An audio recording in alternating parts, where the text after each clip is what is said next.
Okay, this is it. The moment has come. You are here and we are live. So, welcome to Café La MaMa Live Resident Artist Showcase. I'm Lois Weaver. I'm a member of the Split Bridges Company, and we're one of the lucky companies who get to be in residence at La Mama during this 59th season that's called Breaking It Open. And we're going to break it open a little bit tonight. Those of you who know La Mama know that she started in 1960s with Cafe La Mama. And that was a place that was dedicated to all kinds of work that was breaking form and experimenting with whatever we could find to experiment with at the time. But now that we're in these times, these Zoom times, these socially distanced times, Cafe La Mama is now Cafe La Mama Live. And this is going to bring the same kind of feeling of the cafe, the 1960s aesthetics of La Mama to our virtual performance space. So tonight we're going to try to keep that feel, that cafe feel. We're going to see some really excellent experimental virtual performance. We're going to get to talk to some of those performers and find out what they've been doing and how they've been doing it, and basically have a good time. The only thing is missing, I think, is the bar. So if you feel like you need to sort of walk back to the bar, remember what that was like to walk back to the bar, get yourself a glass of wine, get yourself a beer, settle in, and let's have a nice time with each other this evening. Now, I'm not going to talk a lot because we only have an hour to spend, and that's not a long time to spend together. And I want us to spend as much time as we can with these incredible artists that we're going to be seeing tonight. We're going to be seeing some work from Joshua William Gelb and Katie Rose McLaughlin from Theater Quarantine. We're going to hear some amazing music from Justin Hicks. We're going to have a video performance from Timothy White Eagle, and then we're going to get to chat with them. I'm not going to take your time, but I want to say one thing. I want to give a really big shout out to La Mama because they have done an amazing thing in this season. Just when things shut down, artists were losing work. Some of us might have been losing hope. Theaters were shutting down, closing.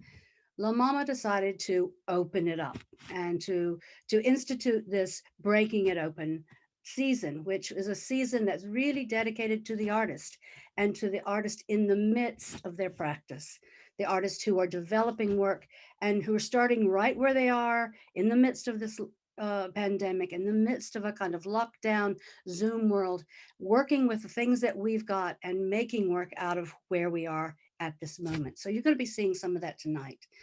And I'm not going to take another minute of your time because I'm going to introduce you right now to Theater in Quarantine. I hope that you have already seen some of their work. They've been doing lots of work throughout the pandemic.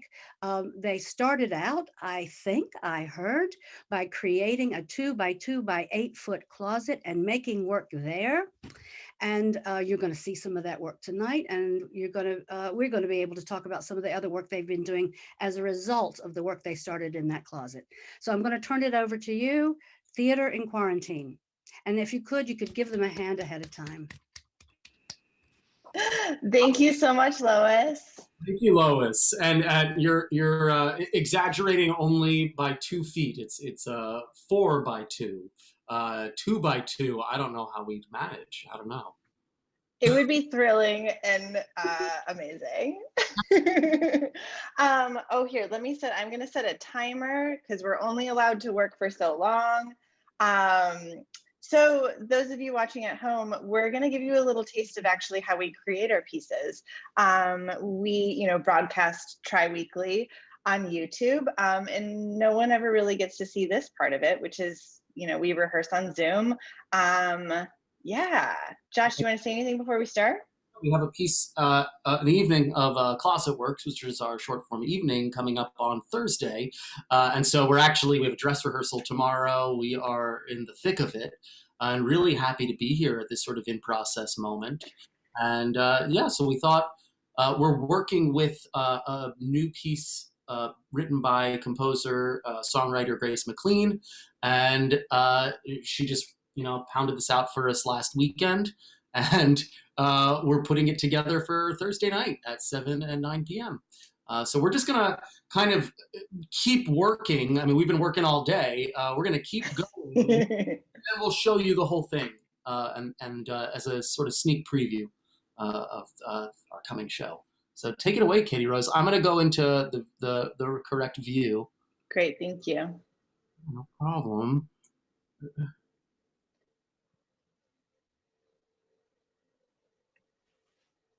Interesting. Okay. This is very much a sneak peek. Oh yes, here we go. Always moving at the speed of technology, which is, always thrilling. Isn't it? Something's wrong. What's going on your end? Well, I don't know. Ooh, I see a green stripey, which is never a good sign. It's fine, actually. Sorry. Let me just. You. Yeah.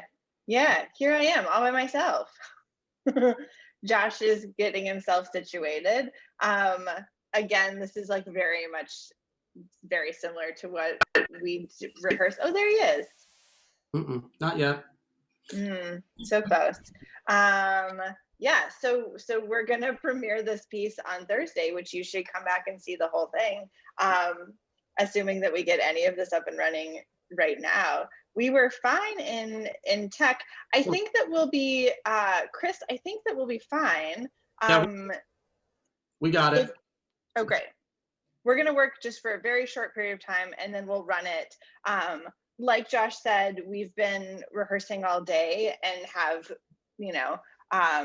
worked about half of the piece. And so Josh will just sort of improvise through the parts that there you are. Got it. Yes. I was trying something new, and you know what? It didn't work. So now is not the time for new things. No, I'm still working. I mean, actually, that is like what we tend to do, is just always try new things. Okay, so for that, there's this like little chunk that doesn't have any movement for it yet. And what I would love is actually for it to be quite expansive and for you to use the whole closet as much as possible. Where, we have 1 minute and 30 seconds left of working before I want to run the piece. So when you're thinking about improvising, the more you can take over the whole space, the better. Something else, Josh, to think about is looking around, because this is the moment where all the different U's have gone away. Yeah, exactly. But I think let's play with some movement. There you go. But I try to keep touching all walls at all points in time. Sure. And then I would love a little slide down 3 if you can. Sure. But not straight down. Yeah. I would say maybe in the corner between 3 and not on don't slide on the button. Yeah, right. I'll probably want to stay close to 1. Great. To avoid the other Josh. And then maybe extending your arms a little bit, and then like coming up out of it and then maybe going over to 5. Lovely. Yeah, but keep your foot connected to 1. Go on. Yeah, just so that it like feels very stretchy as you're going through it, if that makes sense. And then every once in a while you can just stop and like be like, where are my friends? Yes, lovely. That's exactly it. Great. Okay, we are out of time, so let's run this whole thing. Have fun. I'm gonna disappear. Thank you. All right, everyone, here we go.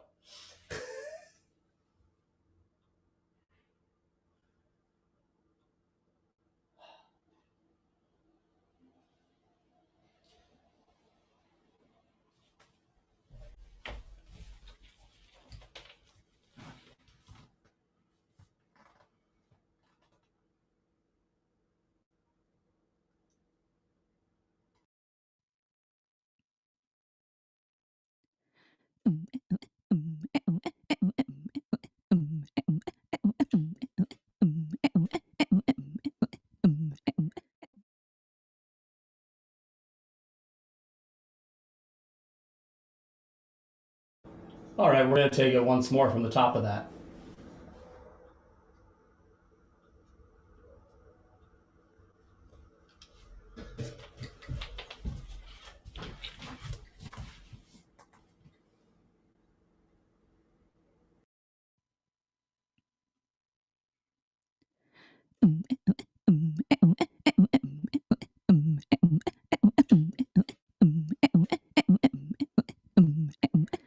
Mostly what I do is make mistakes. I want to be a guarantee, but every straight becomes a snake. Tying nuts in my tongue, sliding into my lungs, suffocating the real until it fakes. Cause mostly what I do is make mistakes. Yeah, yeah, yeah, yeah, yeah. Yeah, yeah, yeah, yeah, yeah. Yeah, yeah, yeah, yeah, yeah. Yeah, yeah, yeah, yeah, yeah. Mostly what I do is fetishize my feelings. Exploit my suffering and call it healing. If I show you my gritty, will you tell me I'm pretty? I want you to revel in my revealing. Cause mostly what I do is fetishize my feelings. Yeah, yeah, yeah, yeah, yeah. Yeah, yeah, yeah, yeah, yeah. Yeah, yeah, yeah, yeah, yeah. Mostly what I do is try too hard. I believe that simply who I am is someone you will disregard. And so I muscle, and so I hustle. I slap but don't let down my guard. Cause what I do is make mistakes. Mostly what I do is fetish. Mostly what I do is try too hard. Mostly what I do is make mistakes. Mostly what I do is fetish. Mostly what I do is try too hard. What I know. Yeah, yeah, yeah, yeah, yeah. Mostly what I do is fetish. Mostly what I do is try too hard. Yeah, yeah, yeah, yeah. Mostly what I do is fetish. Mostly what I do is try too hard. Yeah, yeah, yeah, yeah. I love a bad decision. Yeah, yeah, yeah, yeah. I love it when it's hastily made. I wanna see the light at the end of my tunnel vision. I wanna make an avocado out of a grenade. I know what I mostly what I do is make mistakes. Mostly what I do is fetish. Mostly what I do is try too hard. I know what I know. Yeah, yeah, yeah, yeah, yeah. Mostly what I do is fetish. Mostly what I do is try too hard. I know what I know. Yeah, yeah, yeah, yeah. Mostly what I know is fetish. Mostly what I do is try too hard. I know what I know. Yeah, yeah, yeah, yeah. Mostly what I know is fetish. Mostly what I do is try too hard. I know what I know. Yeah, yeah, yeah, yeah. What I know is fetish. Mostly what I do is try too hard. I know what I know. What I know. What I know. What I know. Mostly what I do is try too hard. I know. Yeah, yeah, yeah, yeah. What I know is fetish. Mostly what I do is try too hard. I know. Yeah, yeah, yeah, yeah. What I know is fetish. Mostly what I do is try too hard. I know. Yeah, yeah, yeah, yeah. What I know is fetish. Mostly what I do is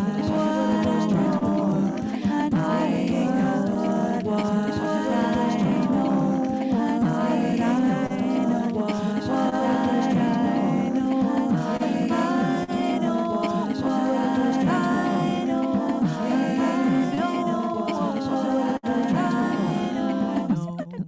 Mostly what I do is fetish. Mostly what I do is try too hard. I know what I.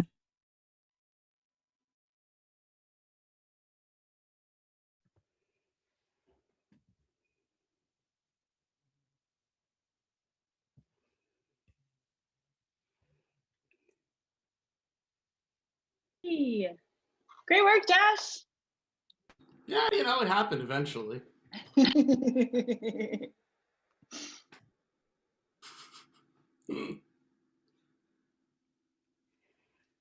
Wow, I think I'm supposed to be on next. Am I on? Am I on? Yeah, yeah. Oh, good. Oh, good. Oh, so I have 1,000 questions. I want to know how you did that. I want to know how you rehearsed remotely like that. I also want to know how you got so many yous. How did you do that? I mean, I'm stuck with this just the same old me on Zoom all the time. I'd love to have about 12 or 15 me's dancing around. And the other thing I'm thinking is it's made me reconsider what it means to be in the closet. I mean, I've spent a lifetime coming out of the closet, but now watching you, I might consider going back into the closet. So I really, really loved that. So we're going to have a little Thank you. chance to maybe approach some of these questions when we've seen some of the other work. But thank you very much. That was beautiful. And mostly what I do is make mistakes. So this is great. This is good. A lot of good material we can get to a little bit later. Thank you for that Thank you. gorgeous work. Thanks so Thank much. you. See you soon. Well, we're going to take a little shift now. And we're going to hear a bit of music, some lovely music. I got a little glimpse of this a little bit earlier. And we're going to have a piece from Justin Hicks. Justin is a composer and not just an interdisciplinary artist, but a multidisciplinary artist who does loads and loads of collaborations and composing and beautiful work, which we'll also get to talk about a bit later. So I'm going to hand it over to Justin. Okay, this is it. The moment has come. You are here and we are live. So welcome. Live Resident Artist Showcase.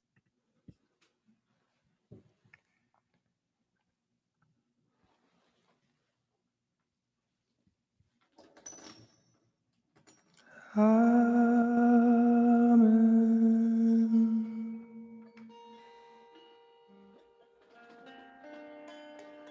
Amen. Amen.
Gaze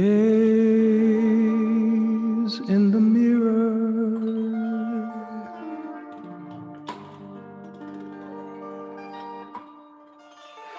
To be that for which are near me here. The lines I can see. Think of this and grasp the helm.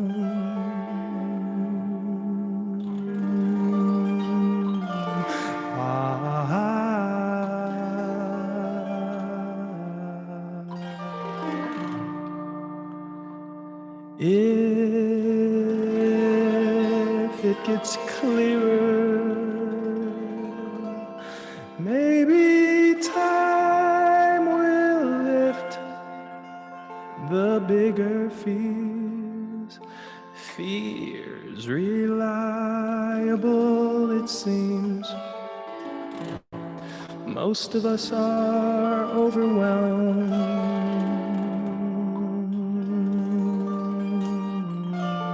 and overworked now.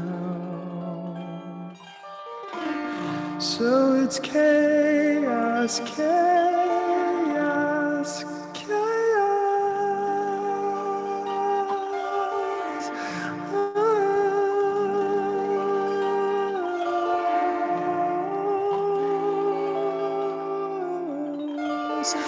Yeah, it's chaos, chaos, chaos.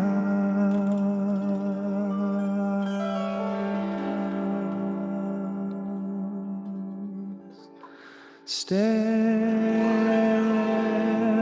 and deliver. to be counted with the others here. The riots I have seen, people can't control themselves.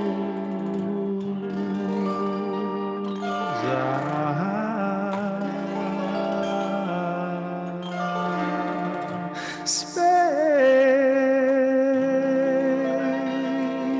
is a mirror, and perhaps we missed or didn't hear. As I recall, it seemed people were just underwhelmed. They couldn't see that far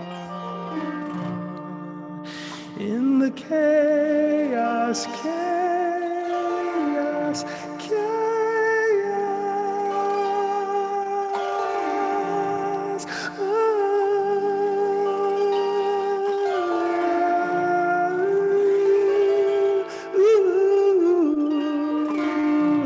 The chaos, chaos, chaos, chaos, chaos.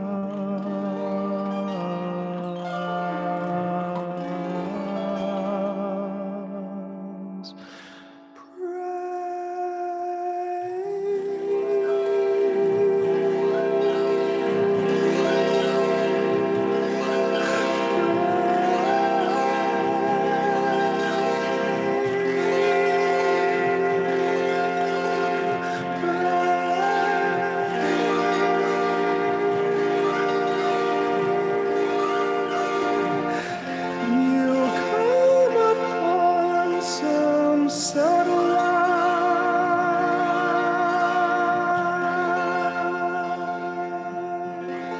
some subtle light,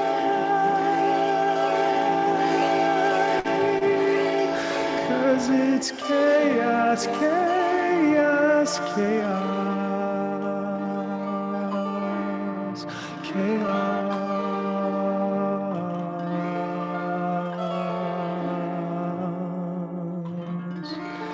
Yeah, it's chaos, chaos, chaos.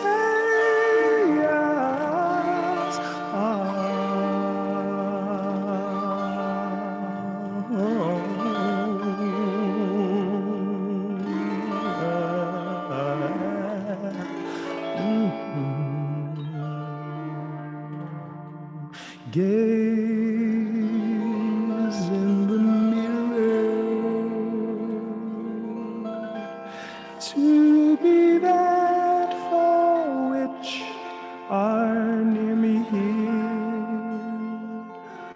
The lines that I can see. Think of this and grasp the helm.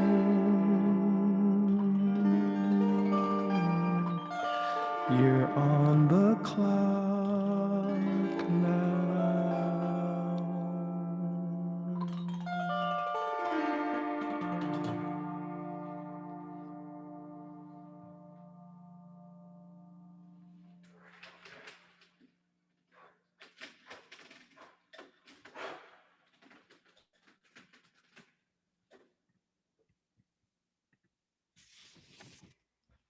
Justin, that was beautiful. So really, really, really beautiful. And I mean, who could imagine that a song about chaos could be so soothing and so healing and meditative? That was absolutely gorgeous. And the auto harp. I mean, when I went to school in Southwest Virginia in the Blue Ridge Mountains, the only instrument we had in school was an auto harp. And if I knew then what I heard from you tonight, I might have, thought of it a lot differently. I might have had a whole different career in music if I had believed in that instrument in a way that you believed in it tonight Right when I on. was a kid. That was absolutely gorgeous. Thank you Thank so you. much. And I've got lots of questions for you as well. And hopefully we'll have a little sweet little chat about chaos a little bit later after Timothy's performance. So coming up is someone that I've had the opportunity to share the screen with, and I'm very pleased to share the screen with him again tonight. His name is Timothy White Eagle. And he is going to be presenting a video, and then we'll have a little chat afterwards. And the video is the last episode of Timothy White Eagle's medicine show that he was running in the run-up, as far as I understand it, to the election. And this was the last performance, I believe, the day after the election. So let's have a little look at Timothy's video, and then we'll have a little chat afterwards.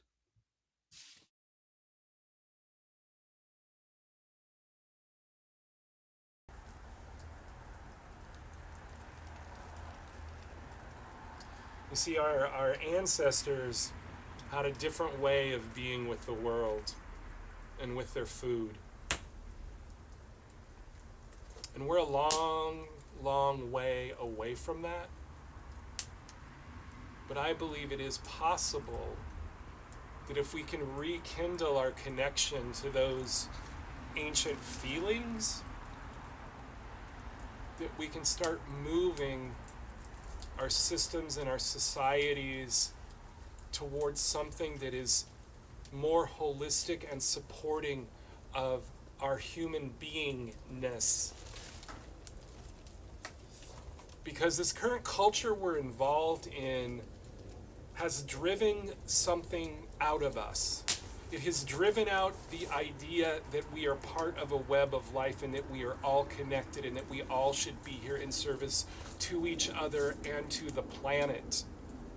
And it has replaced it with an egoic individualism, with the idea that we are each supposed to succeed on our own and that we are each supposed to move toward being a dominator. And that those that don't dominate get chewed up for food by those that do. And it's that image of the dominator, ruler, that is at the heart of our dis-ease. And our ancestors have the lesson and the knowledge, which is the opposite of the dominator culture. It is the web of life. It is the interconnection of beings. Human beings and animal beings and earth beings, of us all being equal, no one above the other. The great lie of the Bible is that man shall have domination. Our culture is built on that lie, that man should aspire to dominate. Man should aspire to compassion and love. Man and woman and those in between, forgive me, we all should aspire. We all should aspire to love and compassion and supporting each other.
hope, hope, hope, hope, hope, hope,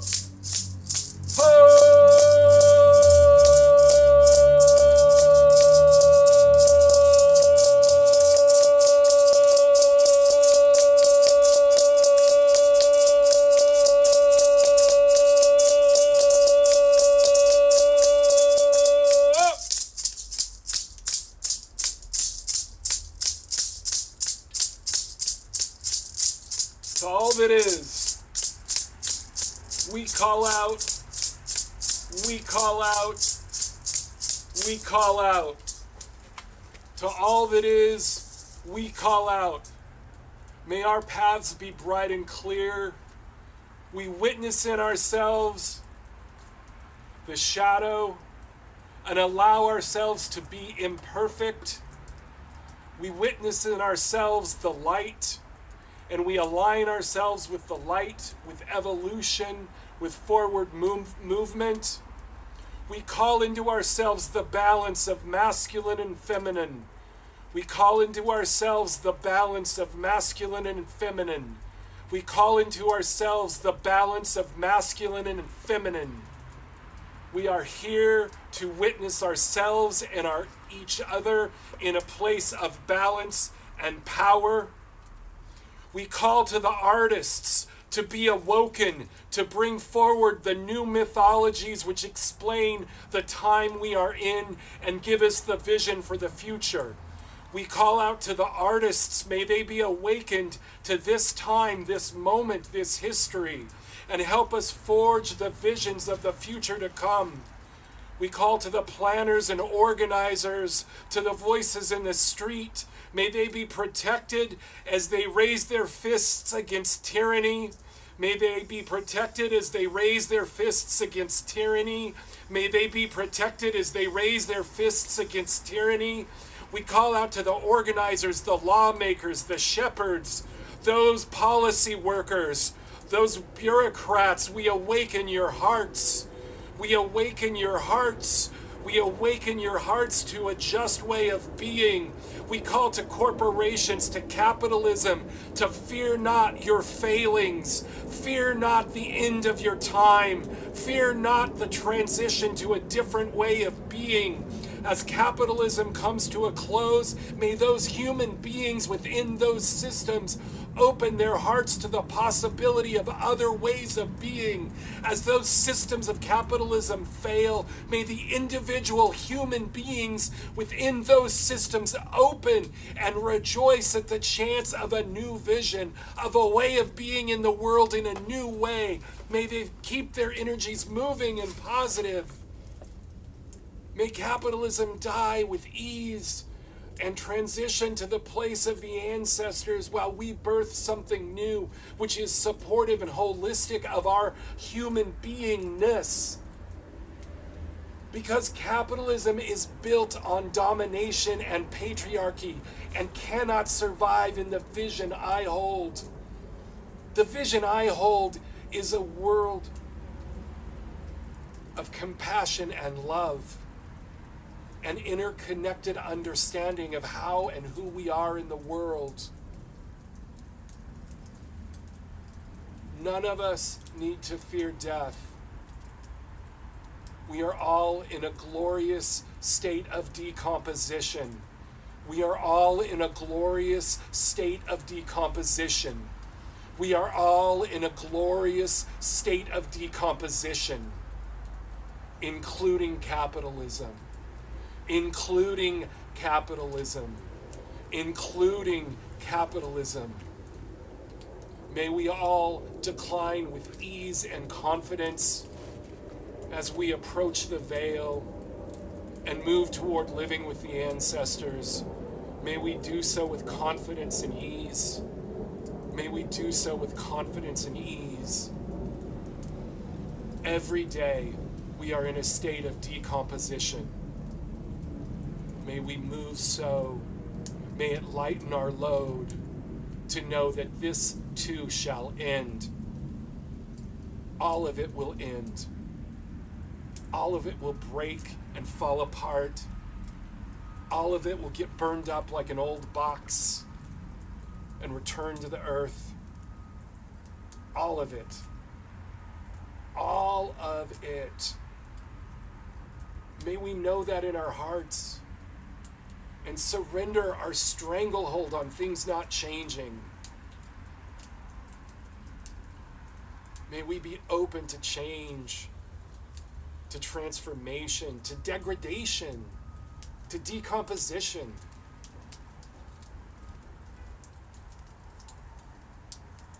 May the children be blessed and protected. May our elders be blessed and protected. May we get through this long winter supported. We know that this winter, as with every winter, many will die.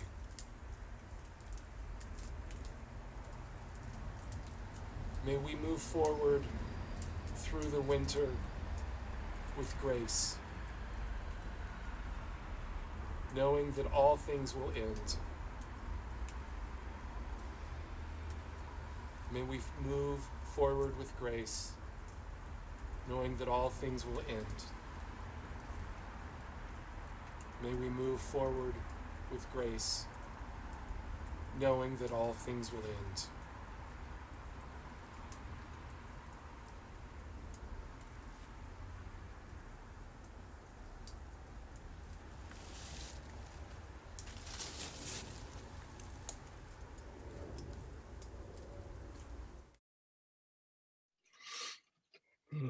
Thank you.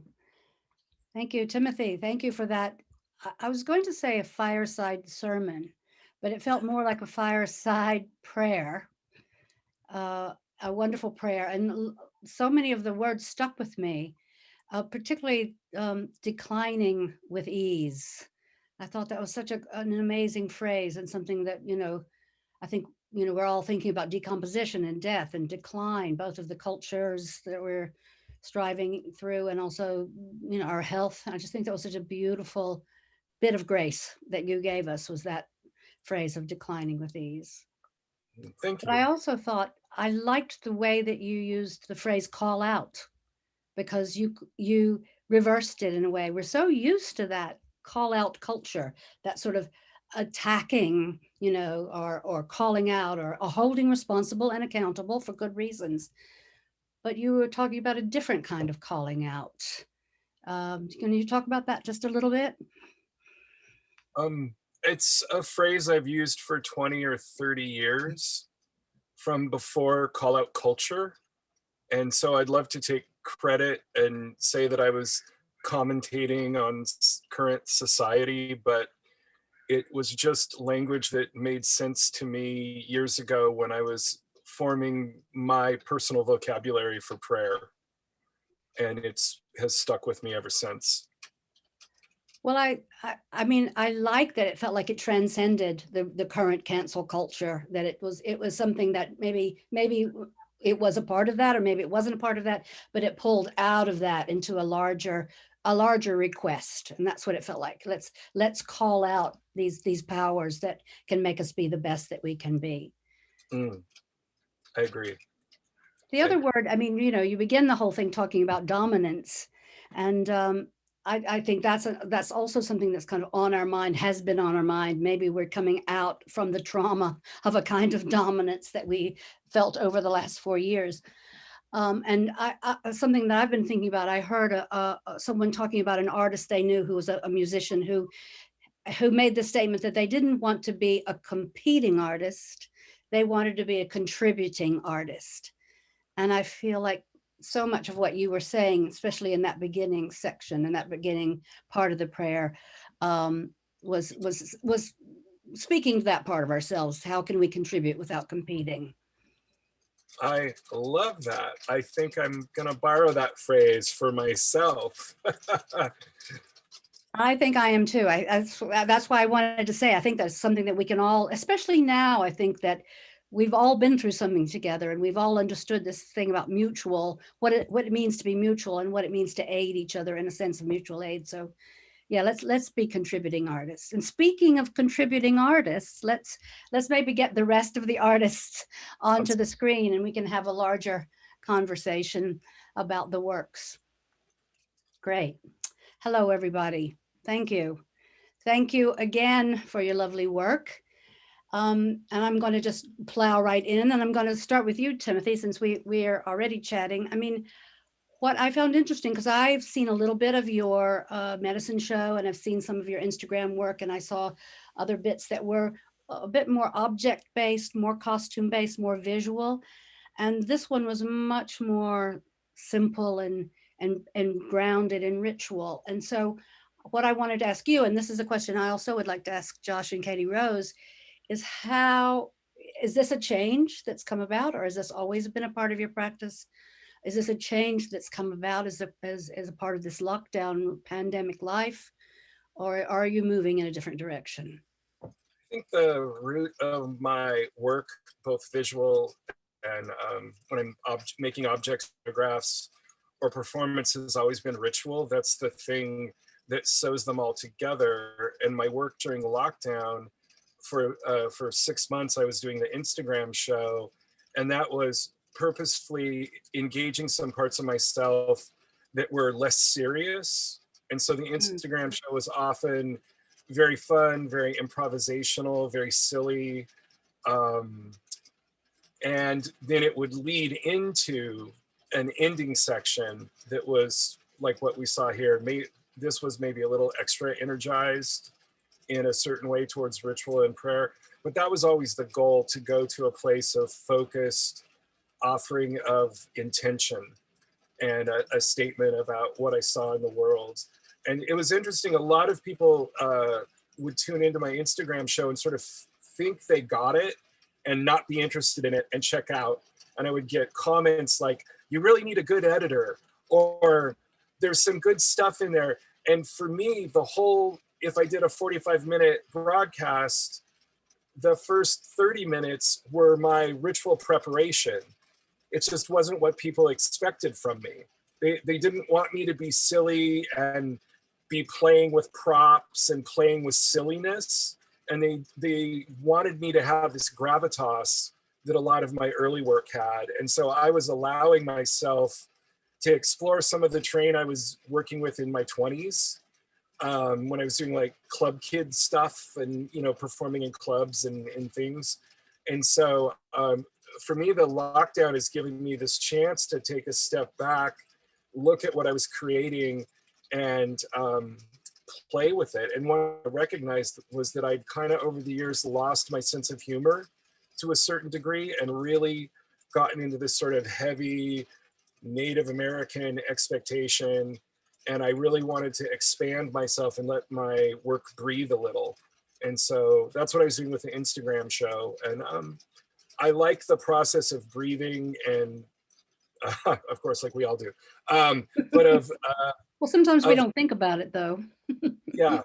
I like the process of playing, and then allowing the flow to take me into wherever it's going to go. So yeah. Oh, that's amazing. So the play is the process that takes you into the deeper part of the ritual, and that's something that I like to work with, the sort of relational aspects of humor and seriousness. And I just wanted to ask you one other quick question, and then I'm going to talk to Josh and Katie Rose about their process. Can we still see the Instagram? Can people still go on your Instagram and see this performance? So yeah, they're all correct. They're all on Instagram. There's 6 months worth of shows. If you just go through my Instagram feed, they're all there, one after the other. You click over to Instagram TV and you can see them all. Great. Josh and Katie Rose, I seriously have 1,000 questions, and a lot of them are technical because I call myself a femme geek, but and I'd like to know how you do it. But I also think there must have been a series of development over these months that you've worked, and I've seen the live stuff, and I also looked at the blood meal. Was it blood meal? And that's right. incredibly technical and uses a lot of technology.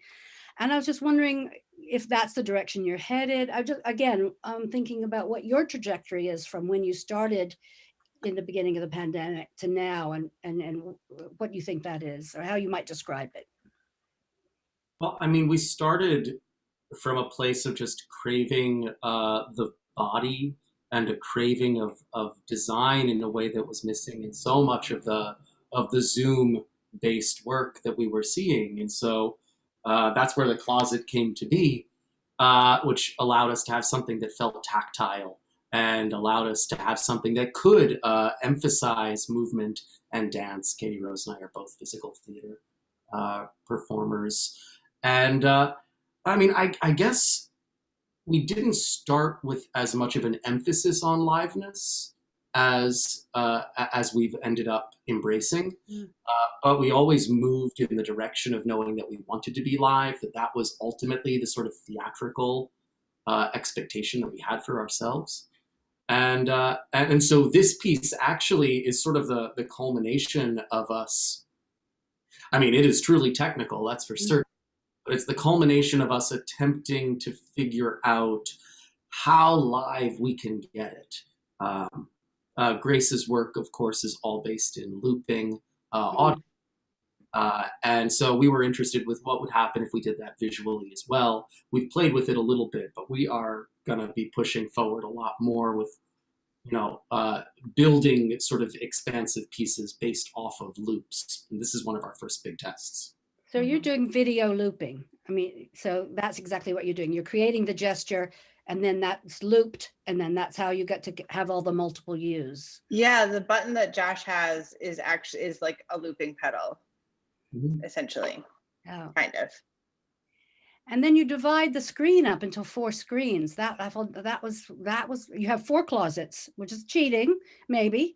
A little bit, but still live. Like there's always a live Josh, and the loops were created live, which was something that we've been really working towards getting to. Josh uses a program called Isadora, which is how we basically live edit everything that happens. Wow, it's really wonderful. I have another question, and then I want to talk to Justin a little, and then if we have time, we can talk more amongst ourselves. But I'm wondering, now that you have this little white closet, I'm wondering if you'll ever be able to go back to a big black box. People keep asking us that. I mean, yeah, it seems exciting. I think something else that sort of to Timothy's point, like we started this through play, and just a dedication to play and constantly making discoveries, and not forcing ourselves to just like go in with one idea and do it. And I feel like we haven't sort of run up against any like brick walls yet. Like we're still exploring this small space, which feels really exciting. And quite honestly, to me, it feels like a little overwhelming, the idea of having like a giant space now. That's why I asked. Yeah, I'm excited to be able to work with many people in a room. But it's just still so thrilling to work with Josh in his closet. Yeah, that's why I asked, because I think a lot of us are thinking not only to walk into a big theater and make big work that lots of people come to see, but how are we going to leave our homes? What's that step out going to feel like when and if that step out happens? And so yeah. Justin, I'm going to shift gears just slightly. Your work is so beautifully, or the work that you presented tonight was so beautifully solitary, and spoke really to the inner, the real inner self in a way, to me certainly. And yet, looking at your CV, as it were, or your bio, and you've worked with so many people and done so much collaborating. I wonder if you could just talk to me a little bit about the place of collaboration in your work, one, and then two, how you're managing that in these circumstances. Sure. I'm on the interface, so I sound like I'm in a concert hall. I'm sorry. But I think collaboration for me is always kind of like an understood part of what I do. I think when I think of making any kind of work as an ensemble piece, even if I'm the only one on the screen, or if I'm the only body involved, or that's very rare, I think. But I generally use collaboration as a means to participate and to really explore what it means to be a maker in the biggest sense of the word. And I also find myself getting into these really tricky and problematic kind of situations that really grow beautiful work that way. And I find myself also not needing to be, and it's not necessarily not needing to be, but when I think about a focal point, I think about all these other things that I want to look at other than another person or myself. There's a way in which, especially working with sound, you can kind of uh, sit in the corner, but also have a really big impression on what people are seeing, and the full sweep of what they're seeing or hearing. And I think that's super exciting. And I I think with collaboration, especially lately, I've been working a lot with my family. I've been working with my sisters and my wife, and really close friends who I consider family. And that that's kind of how I grew up. We used music and performance and expression as a way of communicating. So I don't really feel different or special in that way. It's just kind of how I grew up. And so sharing is a part of what I do, I think. Um, Well, yeah. I'm going to have to ask you this question now, because you kind of implied the difficulties of collaboration, and we all know what that feels like. We all know that those walls that we hit, and those cracks that happen between people. How is that with family? How does that work? How does the mechanics of collaboration work with family? I feel like that is such a small, for me and my family. I mean, we have moments where we're in the thick of it, as you might say, and creating something, and that might cause like tension, or you might have a difference of opinion. But I think with family, it's really easy to get right to a place of understanding and also respect. Mm, Which and I say family, and I use that term really broadly, especially when I think about some of the other collaborations that I'm involved with.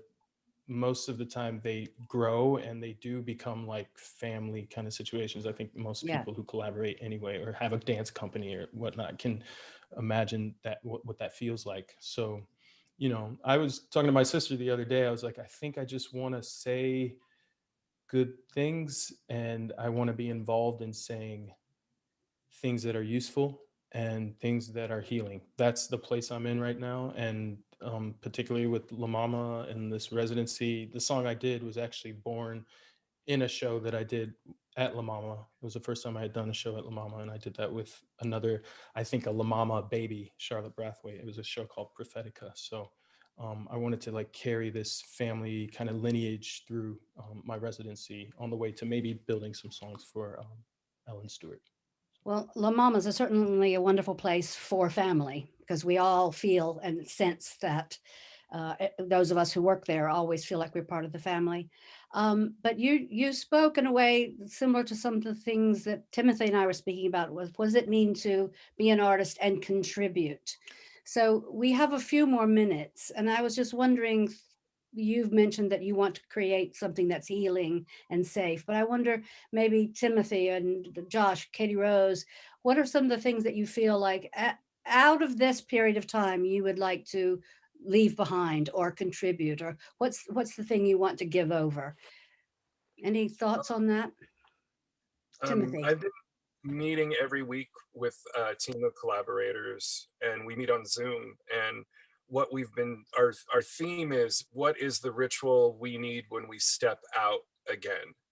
When we come back together in theater space as community, what is the ritual we need to support us? And so we've been looking at the roots of theater, the moment in our collective histories when ritual and sacred action became theater, and that evolving practice. and of what the earliest mythologies and rituals were, and the questions of death and how we've celebrated death and the interaction of death rituals. And we just keep coming back to the question of, what do we need right now? Do we need a mourning ritual? Do we need a death ritual? Do we need a celebration? Do we need all of the above? And so I don't have the answer to that question. I just know that's what the other part of me is working on in collaboration with some really brilliant folks. Beautiful. I look forward to those. I hope that we get to hear and see some of those, or make use of them, I guess. Yeah. How about Katie Rose or Josh? Is there something that you obviously we're all contributing, but is there something that came to mind when we talked about this specifically? I mean, something that we've been deeply interested in is interrogating like theater and why we make things, and how we make things, and how we engage with people, sort of on a how we run a room, how we practically exchange energy. So that's been something exciting in our room, to just sort of tear it apart and quite literally throw away the things that are no longer useful and we feel like not useful, at least from our perspective, to our community, and to our collaborators as well. It's been really exciting to stay connected to people and to be able to communicate and to collaborate remotely. Yeah, and that's sort of been the, at least for me personally, the saving grace. Thank God for Zoom. I agree. I feel the same way. I kind of love it. Yeah. It does keep us connected. Absolutely. And Josh, do you have something to say or contribute? I feel like, obviously we're not getting away from the technology. No. And in some ways, I think the work we're doing is constantly struggling with how to bring the human into conversation with technology. I don't know if we've quite figured that one out yet, or maybe we have in optics only. But we're going to keep working on that.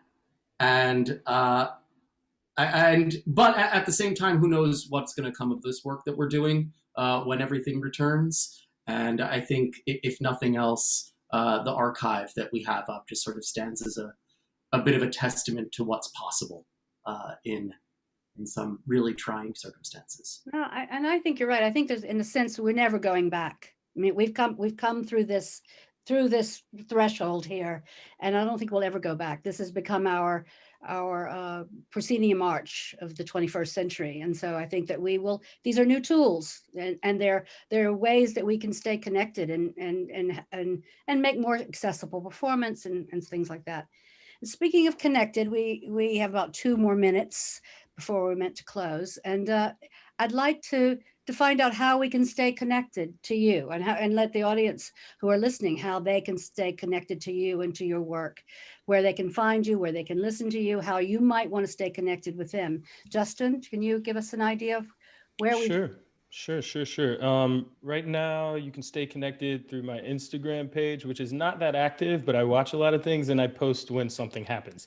But if you want to hear music and see some work by my family and me, we are called The Hot Plates, spelled with an HAWTPLATES. Hot Plates. The Hot Plates, yes. And we have a website up, and you can get to music. We made a visual EP with the public this year called Make Me Down. You can check that out. And for about 5 more days, I believe, I have a piece running at the Baryshnikov, part of their virtual season right now. That is a piece I, again, made with my family. My wife did the camera work. My sisters are both in there vocally. And it's a piece that's actually a memento for my mom and us. It's about memory and family and all that stuff. Yeah. So, beautiful. And what's it called? That work is called Use Your Head for More. Use Your Head for More. And it's up for another 5 days. Yes, I believe Great. so. It's up till Monday. Yep, Monday at 5 p.m. it goes down. And Theater of Quarantine, where theater of, what's the pronoun? I mean, what's the theater in quarantine. Yeah. We're on YouTube, youtube.com/theater in quarantine. We have shows every 3 weeks until the middle of June, and probably more after that. Our next show is on Thursday at 7 and 9 p.m. Everything we do is live. Josh, is there anything else that I'm missing? We're on Instagram. We're on Facebook. You can find us there. Yeah, you're everywhere. Subscribe to us on YouTube. Great. And we know you're on Instagram, Timothy, but where else can we find you? What else? Is there something new that we can grab hold of sometime and connect with you? March 7th and for several weeks following, the same piece I did for Native Reflections, which was broadcast with La MaMa. It's a solo piece with cello accompaniment that I did about 2 weeks ago for the festival Native Reflection, a reflection on Native voices. And so that premieres through On the Boards here in Seattle on March 7th. And if you want to link up on Instagram, I'll have that as well as on Facebook, or you can go to the On the Boards in Seattle website. And then if you Google me, I'm the main Timothy White Eagle artist. And so like my website and more videos and stuff comes up if people are interested. Wonderful. Well, I certainly want to stay connected with you and your work. And I'm really, really grateful to La MaMa for bringing you here this evening so that you could share your work with everyone and to share it with me. And I'm so happy I got to talk with you. And I'm also extremely grateful that we get to have this residency time where we've all had an opportunity to think these things and do these things and figure out how we're going to move forward. So I'm looking forward to seeing what all of these next steps are going to be. So thank you all for being a part of this. Thank you, La MaMa, for making it possible. Thank you, Chris, for doing the lovely tech work in spite of my mess ups. And thank you, audience, for coming and listening and being a part of this. And come back again sometime. Sending lots and lots of love. Be safe and be well.